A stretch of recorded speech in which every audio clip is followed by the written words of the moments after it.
Imagine a nation teetering on the edge of vulnerability because its vital industries depend on shaky foreign suppliers. That's the alarming reality JPMorgan Chase is boldly confronting with a groundbreaking plan. But here's where it gets interesting. This isn't just about money. It's about reshaping America's economic defenses in a way that could spark heated debates on innovation versus regulation.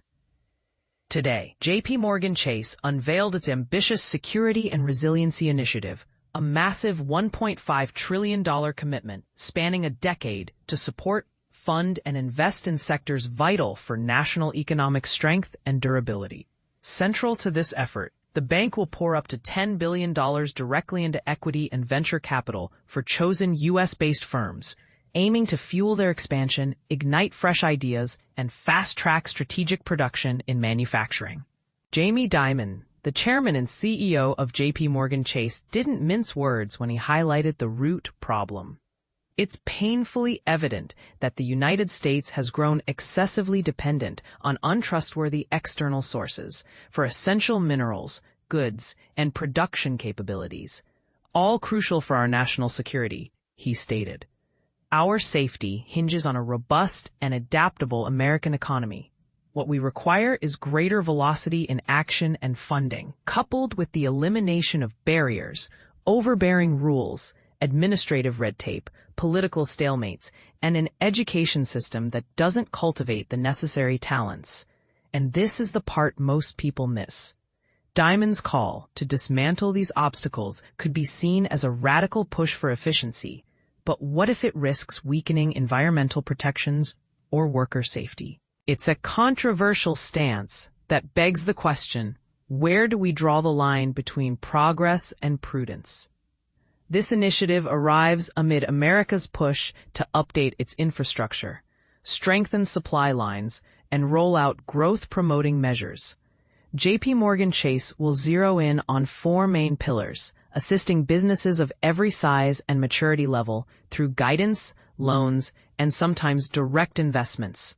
Supply chain and advanced manufacturing. This covers crucial minerals like rare earth elements used in electronics and batteries, precursors for medications, and robotics. Think automated factories that could revolutionize how we produce everyday items without relying on overseas factories. Defense and aerospace, including cutting-edge defense tech, self-driving systems, unmanned aerial vehicles, advanced networking, and protected communications.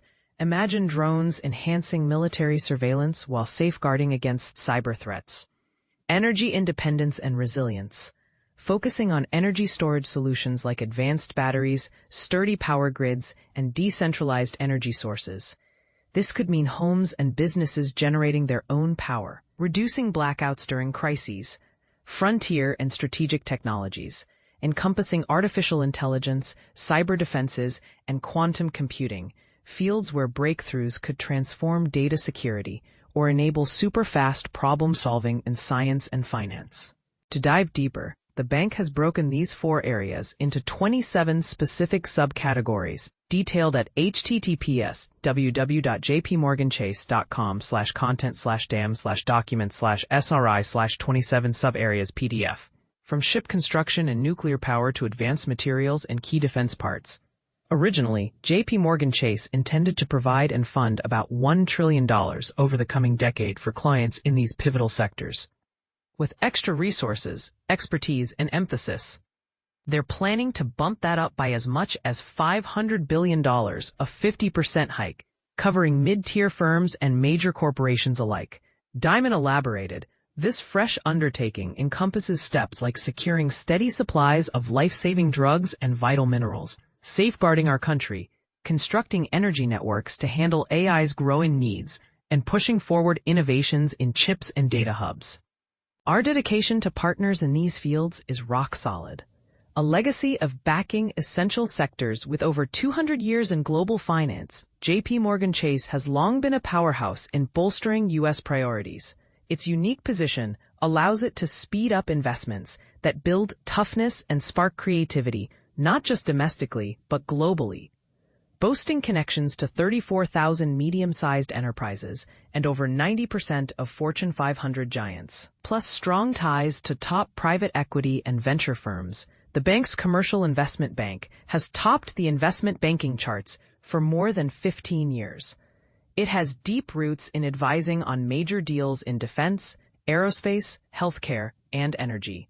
Leveraging the bank's know-how, anticipating the vast opportunities and importance of this mission, JPMorgan Chase is bringing on additional bankers, investment specialists, and other professionals to tackle it. I'll also form an outside advisory board with seasoned leaders from government and business to shape long-term plans. The plan will feature specialized studies on private firms and supply chain challenges involving rare earth elements, AI, and tech. It will tie into the newly established Center for Geopolitics, offering clients up-to-the-minute analyses on worldwide shifts. Backing this are the Asset Wealth Management Division's ongoing research and investments in these areas, plus the bank's own tech pursuits in quantum tech, cyber safeguards, and AI. Policy plays a huge role too, and the bank will push for frameworks that speed things up, such as funding for research, streamlined approvals, strategic purchasing, and rules that encourage expansion. As they ramp up focus on these key industries, they'll keep collaborating with local communities and partners to promote these fields, nurture talent, and provide training for in-demand roles. Dimon wrapped up by saying, "With hope, as we've done before, Americans will unite to tackle these enormous hurdles. We must move swiftly." JPMorgan Chase Co., NYSE JPM, stands as a premier financial services company headquartered in the U.S., operating internationally. As of June 30th, 2025, it held $4.6 trillion in assets and $357 billion in shareholder equity. The firm excels in investment banking, consumer and small business finance, corporate banking, payment processing, and wealth management. Through its JPMorgan and Chase brands, it caters to millions of individuals, mainly in the U.S., alongside some of the globe's top corporate, institutional, and governmental clients. For more details, visit www.jpmorganchase.com, https://.com. What do you think? Is this initiative a game changer for American security, or does it raise concerns about corporate influence in national policy? Share your thoughts in the comments. I'd love to hear if you agree or disagree, and if you see any overlooked angles.